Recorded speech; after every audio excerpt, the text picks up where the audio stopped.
Takže ja vás zdravím, čaute, zdravím vás túto neskorú noc, zdraví vás relácia Škulklub a moderátor Lollipop. Má tu dnes dvoch veľmi zaujímavých hostí, priatelia. Dovoľte, že som vám predstavil. Je tu náš priateľ Kelo. Nazdar, Kelo.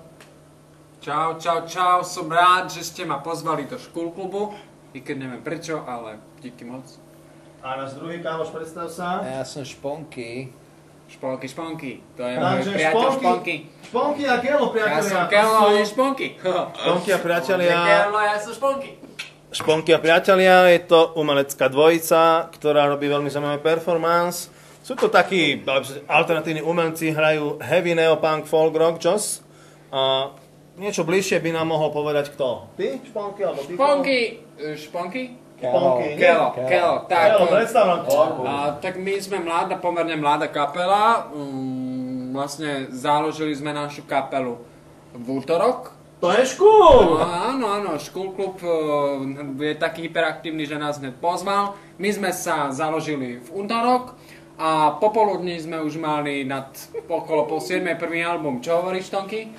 Bolo super. Bolo to super. Som Šponky. Najprv sme rozoberali, že čo potrebuje slovenská scéna. Zistili sme, že nie je tu muzika taká, ktorá by hovorila o konfliktných vzťahoch v historických momentoch. Napríklad náš prvý muzikál album sa volá Samson a Dalila.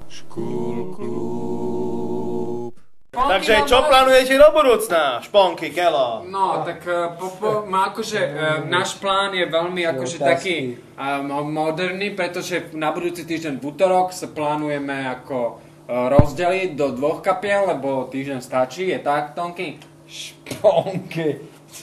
To je chlap, ktorý sa nedokáže naučiť tvoje meno, rozumieš? No, Týmto ja mám robiť. Preto sa aj musíme rozdeliť. Ja myslím, že totálne na hobby. Akože tá naša tvorba bola veľmi špica, ale týždeň stačilo. Čo plánujete do budúcna? Aká je ďalší plán tvorby, umelecký? Náš ďalší plán je vlastne rozobrať ďalšie konfliktné vzťahy. Napríklad? Je evidentné, že v dnešnej dobe absentuje ako ten mužský element. A začalo to vlastne v konfliktom medzi Lolkom a Bolkom. Je to vlastne taký, povedal by som, parafráza Kaina a Abela. Tonky, ty máš tomu čo dodať? Šponky. Áno, Mám také jasné tomu klasika. čo dodať. No tak povedz. Je tu ešte psík Harino. Môžete nám niečo, a teda našim divákom, samozrejme nášho Škulklubu, môžete nám niečo zahrať tu naživo priamo, vlastne tu bude to premiéra. Ešte to nikto nikdy predpokládal nepočul. Ne, nepočul to a čo je najzaujímavejšie, nepočuli sme to ešte ani my. Takže, ja by som vám, Tonky, ty sa smeješ? Tonky, ty sa raz dosmeješ, budúci útorok. Čo to robíš, Dalila? Čo to robíš, Dalila? Ty ma striháš.